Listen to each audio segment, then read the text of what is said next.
Actualité du club, news mercato, information de Manchester United. C'est ici que ça se passe sur Legacy United. L'équipe, il y a pas mal de points que j'aimerais discuter avec vous aujourd'hui, notamment sur le cas Mbeumo. Ensuite, on va discuter de la reprise, ce qu'il faut faire pour accélérer les choses. Et évidemment, on va parler des ventes. Donc, sur ce, n'hésitez pas à vous abonner, à liker, à commenter. Ça soutient énormément la chaîne, mais ça donne aussi beaucoup de force et du courage. Sur ce, à tout de suite. La famille, bonjour à vous, j'espère que tout va bien pour vous. Pour ce qui est de ma part, je vais bien. Je sais, j'ai pas postulé des vidéos pendant 2 jours, tout simplement parce qu'il n'y avait pas de news. Que ce soit sur le cas Mbeumo, que ce soit news sérieuse, des informations sérieuses. Il n'y avait rien de croustillant, donc j'ai préféré attendre aujourd'hui, d'être posé, analyser les opportunités et vous faire cette vidéo. Donc, il faut savoir une chose, la reprise est prévue pour le lundi 7 juillet. Donc, c'est compliqué, sachant qu'on a un seul recrue qui s'appelle Cunha, potentiellement 2 avec Diogo León, qui va nous rejoindre la semaine prochaine. 2 recrues, sachant que l'entraînement débute lundi 7 juillet. Donc, il faudra vraiment accélérer les choses, parce que comme je l'ai dit à plusieurs reprises, il nous faut nos recrues pour partir en préparation d'avant-saison avec le groupe, pour être prêt. Donc, il faut être bon. Le cas Mbeumo, ça prend beaucoup de temps. Je vais revenir juste après pour expliquer le pourquoi du comment. Et juste avant, du coup, je pense parmi les commentaires, on est tous d'accord. Parce que, par exemple, Morwed, il nous dit les dirigeants ne sont pas réactifs et que c'est vraiment déplorable. Et je suis tout à fait d'accord. Je ne comprenais pas pourquoi ça prenait beaucoup de temps. Sachant que Omar Berralda, il disait qu'ils avaient un plan de comment recruter lors de ce mercato. Et je ne comprenais pas pourquoi justement ça prenait beaucoup de temps s'ils avaient un plan. Mais parmi vous, il y avait quelqu'un de sympa, de gentil, qui m'a éclairci là-dessus. Il s'appelle du coup Popendiaï. Excuse-moi si je prononce mal. Où il nous explique pourquoi ça prend beaucoup de temps. Du coup, il nous dit, c'est désolant, mais il faut qu'on prenne notre mal en patience. Toutes les sources fiables ont dit que United ne prendra pas un autre recrue pour le reste de ce mois de juin. Oui, lors de ce mois de juin, il n'y aura pas d'autres recrues, selon cette personne et selon plusieurs sources. Évidemment, les gars, vous connaissez votre gars, j'ai vérifié cette information et c'est tout à fait vrai. Il y a plein de rumeurs qui vont dans ce sens-là. Pourquoi? Parce que Manchester United veut tout simplement boucler cet exercice comptable avec seulement la signature de Matheus Cunha et démarrer la nouvelle exercice comptable avec les autres joueurs comme Mbeumo, comme le milieu de terrain, comme le gardien de but, etc. Donc, merci beaucoup pour m'avoir éclairci là-dessus, Popendiaï. Ça fait vraiment plaisir parce que, par exemple, les gars, cette information-là, elle m'a échappé. Et je pense que parmi vous aussi, il y a plein de personnes qui n'ont pas vu cette information-là circuler. Donc, ça fait plaisir de pouvoir le partager tous ensemble. Et c'est pour ça d'ailleurs que je prends un malin plaisir à lire tous vos commentaires. Parce qu'il y a forcément des choses que j'ai pas vues. Donc, merci beaucoup. Et donc, comme il disait, ce mois de juin, on va potentiellement ne pas avoir d'autres recrues. Que ce soit Mbeumo, que ce soit d'autres. Pourtant, il y a aussi une information qui est sortie concernant le cas Mbeumo. Et on va justement en discuter tout de suite. Reprenons dans l'ordre. Tout d'abord, Mbeumo intéresse fortement Manchester United. Manchester United aimerait le signer. D'ailleurs, Omar Berralda, il a discuté de cela à plusieurs reprises. Il veut un joueur qui soit prêt, direct, maintenant, now, pour jouer à Manchester United. On n'a pas le temps de faire un pari sur des joueurs jeunes, talentueux, certes, mais qui a besoin d'un temps d'adaptation. On n'a pas besoin de cela, on a besoin d'un joueur qui apporte maintenant. D'où la signature de Matheus Cunha. Et Et c'est aussi la raison pour laquelle on part chercher Bemou, qui est un joueur confirmé de PL. Et je suis tout à fait d'accord avec cela. Et j'aime beaucoup cette approche-là. Manchester United est dans une reconstruction, certes, mais on a besoin de joueurs confirmés en première ligue, qui pourraient apporter son expérience, son vécu, sa technique, sa lucidité, etc. Tout ce que vous voulez, toute sa palette à Manchester United. Pour justement construire une très très belle équipe. À l'heure actuelle, c'est le genre de profil qu'on a besoin. Le joueur est intéressé par Manchester United. Bemou a repoussé plusieurs clubs dont Arsenal, Tottenham récemment, Newcastle, etc. Il veut Manchester United. Et d'ailleurs, André Onana a joué quelque chose dans sa signature. C'était confirmé aussi. Mais pourquoi ça prenait beaucoup de temps? Parce que Brentford, il a vu Matheus Cunha arriver à Manchester United et que Manchester United a payé sa clause de 62,5 millions de livres sterling. Et ils se sont dit, on ne comprend pas, Bemou est meilleur que Cunha, les stats parlent pour Bemou, et pourtant nous on va vendre Cunha à 50 millions de livres. Non, non, non, non, non. Bemou sera vendu à 62,5 millions de livres sterling comme Matheus Cunha. Et donc c'est pour ça que ça a retardé les choses. Parce que Manchester United a fait une première approche qui se rapprochait des 50 millions de livres, enfin, qui était demandé à la base par Brentford. Après, apparemment, ils ont augmenté l'offre. Ils ont fait une deuxième offre qui était 50 plus 10 millions de livres, un truc comme ça. Et apparemment, c'était encore refusé par Brentford. Et là, Omar Berralda, il a perdu patience. Il avait dit au directeur de recrutement qui était en déplacement justement à Brentford pour les négociations que s'ils n'acceptent pas cette troisième offre, on se retire de la course. C'était la dernière vidéo, c'était dans la dernière vidéo que j'ai parlé avec vous, que j'ai partagé avec vous. Donc, apparemment, Manchester United a maintenant amélioré son offre pour Bemou, pour la troisième offre. Maintenant, cette nouvelle offre est à plus de 60 millions de livres sterling. C'est-à-dire, c'est à peu près la somme qui était demandée par Brentford. C'est-à-dire 60 et plus, évidemment, les bonus. Évidemment, ça fait beaucoup pour le joueur. Et plein d'entre nous se posent la question, oui, mais ça coûte beaucoup trop cher un Bemou.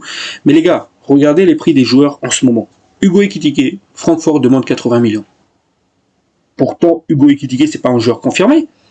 C'est encore un jeune talent qui doit prouver des choses.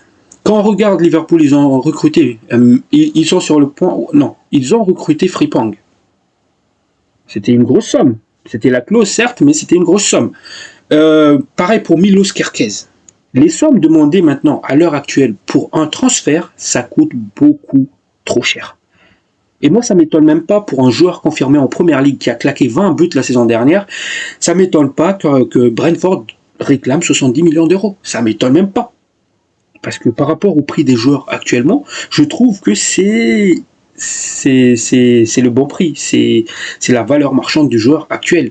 Et surtout, on connaît aussi les transferts entre clubs de première ligue. Ça a tendance à augmenter les sommes. Pour cette somme-là, je suis prêt à signer Bemou tous les jours. Je sais ce qu'il va apporter, je sais ses qualités. Il va changer beaucoup de choses. Il va upgrade le niveau de jeu de Manchester United. 60 millions de livres sterling plus des bonus, c'est le juste prix selon moi. Donc apparemment, du coup, les discussions se sont accélérées et ils vont se poursuivre cette semaine. Donc je pense on va avoir une confirmation, un where he go pour Bemou d'ici la fin de semaine ou début de la semaine prochaine. Les choses se rapprochent, les gars. Et c'est ce qu'il nous fallait parce que la reprise de l'entraînement, c'est le 7 juillet. Ça sera bien quand même de signer Bemou pour cette reprise-là. J'espère boucler ça rapidement pour qu'on puisse attaquer le numéro 9 et pour finir par un milieu de terrain. Il y a un milieu de terrain d'ailleurs en particulier qui intéresse Manchester United. Les gars, je pense que je suis un peu visionnaire. Parce que rappelez-vous, j'avais parlé que Richarlison, c'est le piste idéal au milieu pour Manchester United. Et devinez quoi? Ces dernières semaines, on n'entend plus parler de Ederson côté Manchester United. Par contre, Les scouts observent Richard Rios. Et moi, j'aime beaucoup le piste, les gars. J'aime beaucoup Richard Rios. Il est en train de disputer les mondiales de club avec Palmeiras. 2 matchs. Il a fait un match. Enfin, les 2 matchs, il était énorme.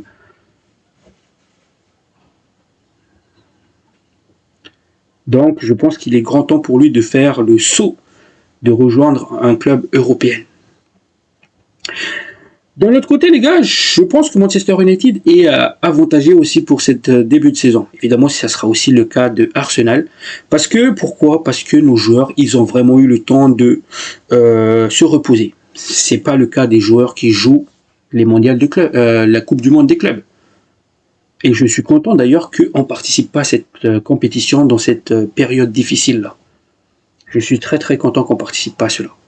Parce que nos joueurs, ils ont des semaines de vacances, ils vont revenir frais, nous pourrons commencer à travailler à partir du 7 juillet et construire une équipe solide à long terme.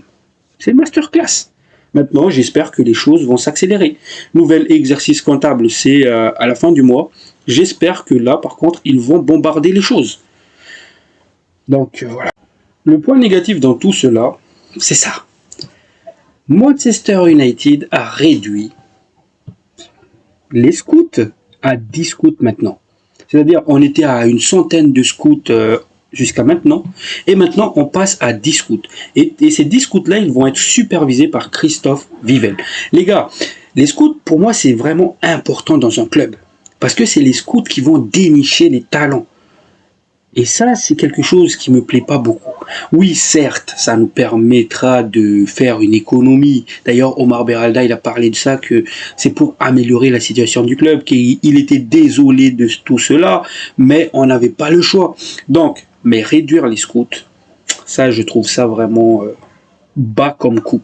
Parce que les scouts, c'est eux qui vont dénicher les pépites. Par exemple, Richard Rios, les gars, il était proposé par les scouts. Les scouts qui le supervisaient là-bas, au Brésil. Il y a Richard Rios. Harry Maguire, avant son transfert à Leicester, quand il était encore à Hull City. Les scouts l'ont proposé à Manchester United. Certes, Manchester United n'a pas écouté cela. Ils ont préféré attendre pour que le joueur il perce justement avec Leicester pour l'acheter. Richard Rios, Maguire, il y a Jonathan David aussi qui était proposé par les scouts. Hassan Diao, le joueur qui joue en Serie A, le jeune Sénégalais, il me semble, il était proposé par les scouts. Vous voyez l'importance des scouts. Les scouts, ils nous proposent des pépites qu'on ne connaît pas. Exemple encore, apparemment, Diogo León, il était proposé par un scout en particulier.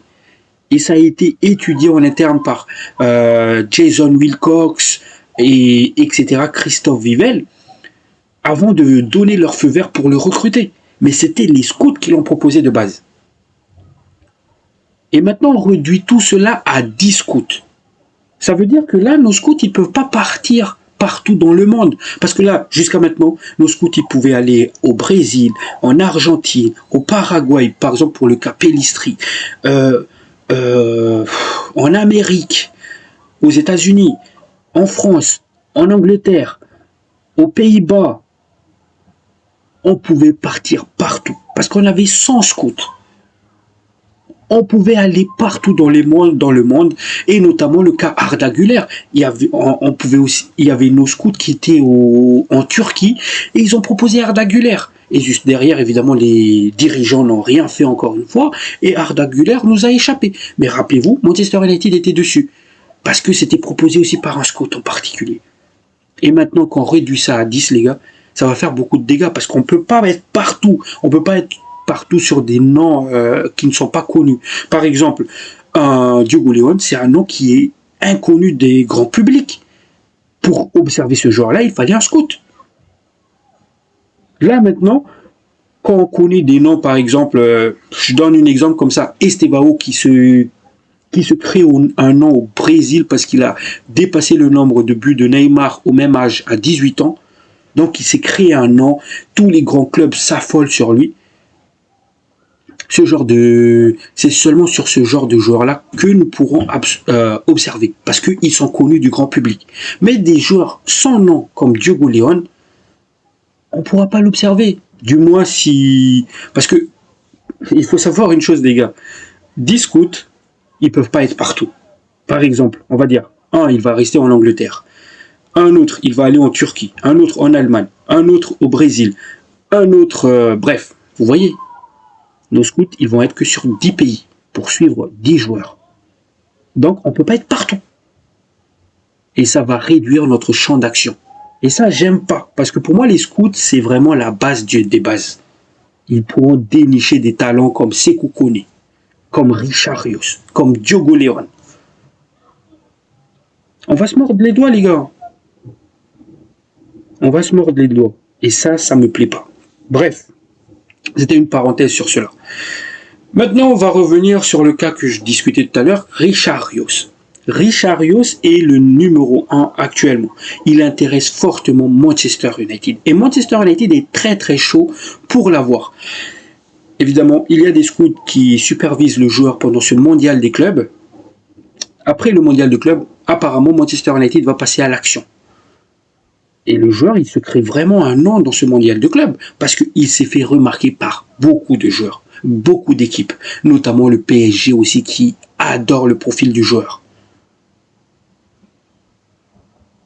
Ce joueur-là, les gars, Manchester United était déjà là-dessus l'année dernière. Je me rappelle, ils ont proposé soit Ugarte, soit Richard Rios, soit Ederson, il me semble, et évidemment, Eric a choisi Ugarte.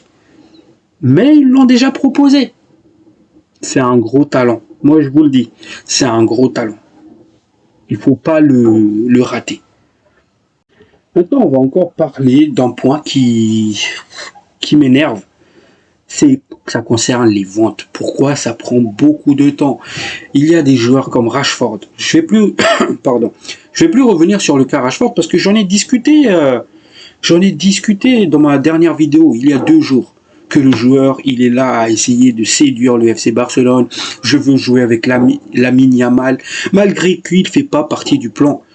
Rashford, c'est le plan C du Barça. Il faut qu'il tourne la page parce que Nico Williams, il est sur la bonne voie pour le rejoindre le FC Barcelone. Si Nico Williams, il n'y a plus de Rashford. Donc, je pense qu'il est temps de t'ouvrir à d'autres opportunités. Pardon.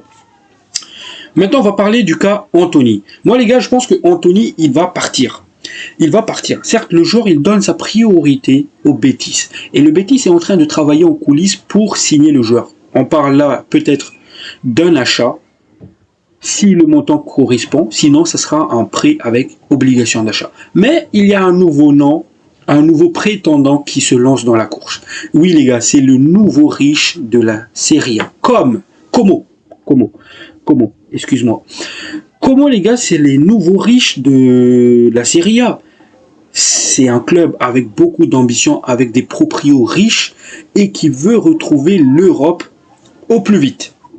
C'est ça l'ambition du club. Donc, pour cela, il n'hésite pas à tenter des coups. Par exemple, les gars, Mastantuono, l'équipe de Como a essayé de défoncer le Real Madrid. Ils ont proposé une somme directe pour le signer. Sans négocier ou quoi que ce soit, ils ont posé la somme demandée par River Plate, mais malheureusement, Mastantuono a refusé, évidemment. Et là, il tente le coup encore une fois. Anthony. Écoutez bien, les gars. Como est prêt à payer 40 millions de livres pour signer Anthony dès cet été. Ils sont en train de négocier avec le joueur, discuter avec le clan Anthony, mais pour le moment, Anthony donne sa priorité au Betis. Et c'est pour cela que moi je dis que Anthony, il va partir dans tous les cas. Maintenant, je préfère le vendre à Como. Bah oui, parce que par rapport au Betis qui veut payer 30 millions de livres sterling pour signer Anthony, Como, ils sont prêts à payer plus 40 millions de livres sterling. S'il vous plaît. J'espère vraiment que ça va aboutir à quelque chose et j'espère vraiment me débarrasser de ce joueur-là. Parce que il l'a dit dans sa conférence, dans son interview, que signer au Betis, justement, ça lui a fait du bien. Il a retrouvé la joie du football, etc. Donc, il n'est pas fait pour Manchester United. Donc, voilà. Voilà concernant le cas Anthony. L'autre cas, c'est Monsieur Freedom, Monsieur Liberté. Liberté qui veut aussi de l'argent. Évidemment, dans le commentaire, vous êtes tous d'accord. Le joueur, il est là pour nous faire chier. Clairement. Je vais être cash. Pourquoi? Le Napoli veut le joueur. Et Antonio Conte, le coach du Napoli, aime le profil du joueur et aimerait lancer le joueur pour retrouver son plus haut niveau. D'ailleurs, Monsieur Freedom, il voulait rejoindre le Napoli. Sauf que, quand ils ont discuté les deux, le club, le Napoli et le clan Sancho, écoutez bien, ne veut pas baisser son salaire. Ce qui fait que le Napoli, ils ont tourné la page. Si tu veux pas baisser, on va aller sur d'autres opportunités. Il est là pour nous faire chier, les gars. Alors que là, le Napoli, il était prêt à nous payer la somme demandée. Ce qu'il voulait juste, c'était une baisse de salaire de Jadon Sancho. Gardons espoir. Pourquoi? Parce qu'il y a un autre club qui est dans la course. La Juventus a entamé des discussions pour Jadon Sancho. Donc, la Juve et Manchester United échangent désormais pour un éventuel transfert. C'est bien beau ça. Et je pense qu'on va se mettre d'accord sur cela. Mais ce que vous devez faire, la Juve, c'est négocier d'abord avec Sancho. Parce que, on le connaît, hein. On le connaît. Napoli, ils étaient prêts à payer la somme, mais Sancho n'a pas voulu une baisse de salaire.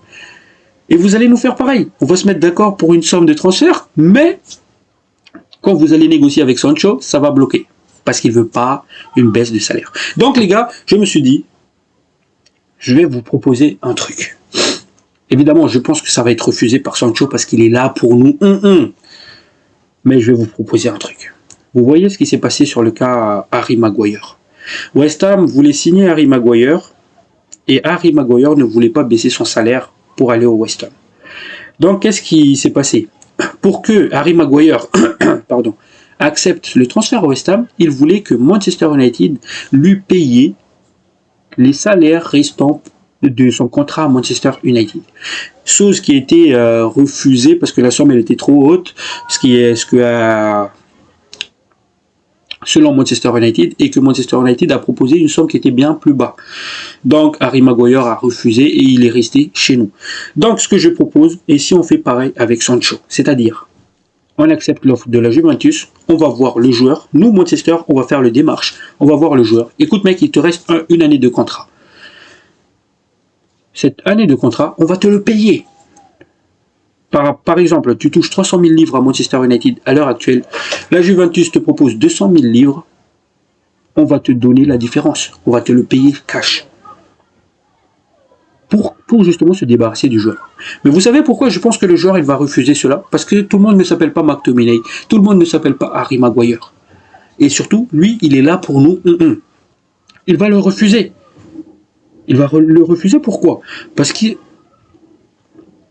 se dit, dans un an, je serai libre de tout contrat, je pourrai signer où je veux, je vais toucher une grosse prime à la signature, et ça me va. Mais les gars, qui ne tente rien n'a rien. Je pense qu'on doit tenter justement cette approche-là, pour justement un peu creuser dans le camp Sancho. Après, moi, je connais d'autres clubs qui seront prêts à payer son salaire, son gros salaire. Même, ils vont même le doubler son salaire, l'Arabie Saoudite. Mais est-ce que le joueur aimerait rejoindre l'Arabie Saoudite? Ça, c'est une autre question aussi. Et les gars, lui, il commence sérieusement à me taper sur le système. Il commence sérieusement à me taper sur le système. Et là encore, je reste poli. Toujours dans cette optique de se débarrasser des indésirables, évidemment, il y a aussi le cas de Nkunku qui est évoqué en interne. On parle là d'un échange avec Chelsea, Garnacho, Nkunku. Évidemment, il va y avoir un ajout d'argent dedans. Cette information-là, elle a pris beaucoup d'ampleur aujourd'hui. Mais je préfère attendre encore avant de le partager avec vous. J'attends que ça soit sûr, que ça soit vraiment, qu'il y a vraiment une discussion entre les deux clubs. avant de le partager avec vous. Parce que là, justement, c'est des informations qui circulent à gauche, à droite, et rien n'est sûr, rien n'est officiel. Et surtout qu'il n'y a pas eu de discussion entre les deux clubs. Donc, à voir. On sait que Chelsea veut Garnacho, et que Garnacho veut Chelsea. On sait aussi que Manchester United envisage l'option Nkunku. Mais en fait, les gars, pour moi, l'option Nkunku, ça va dépendre du cas Mbeumo. C'est-à-dire que si le cas Mbeumo se fasse, Nkunku n'entrera pas dans la liste. Mais si c'est refusé, justement, et que Omar Berralda, il dit, c'est bon, on arrête là, on va partir sur quelqu'un d'autre, seulement là, je pense qu'ils vont partir sur le cas Nkunku. Donc là, pour moi, le cas Nkunku, c'est juste là pour mettre la pression justement à Brentford d'accepter l'offre. Mais rien d'officiel encore une fois. Je vais revenir dessus une prochaine fois. Donc, l'autre indésirable que Manchester United aimerait vendre, c'est Dangor, un joueur que j'aime beaucoup. Honnêtement, j'ai bien aimé Dangor et je voulais même qu'il intègre l'équipe 1 sous Ten Hag. Mais c'est quelque chose qui ne s'est pas fait. Et aussi, c'est un joueur fragile qui se blesse beaucoup.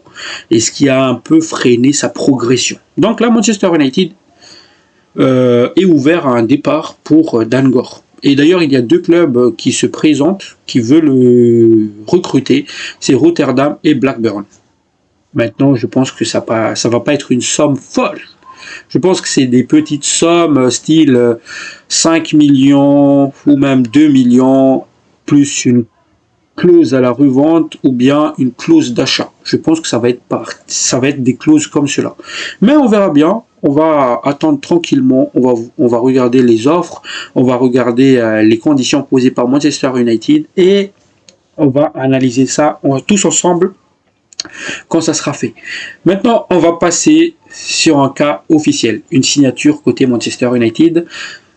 J'en ai déjà parlé à plusieurs reprises dans mes précédentes vidéos, c'est Harley Hemsden. C'est officiel, il est joueur de Manchester United. C'est un joueur de 16 ans qui va rejoindre dans un premier temps l'académie de Manchester United, d'évoluer là-dedans, de se développer là-dedans. Ensuite, il va intégrer l'équipe 1 plus tard.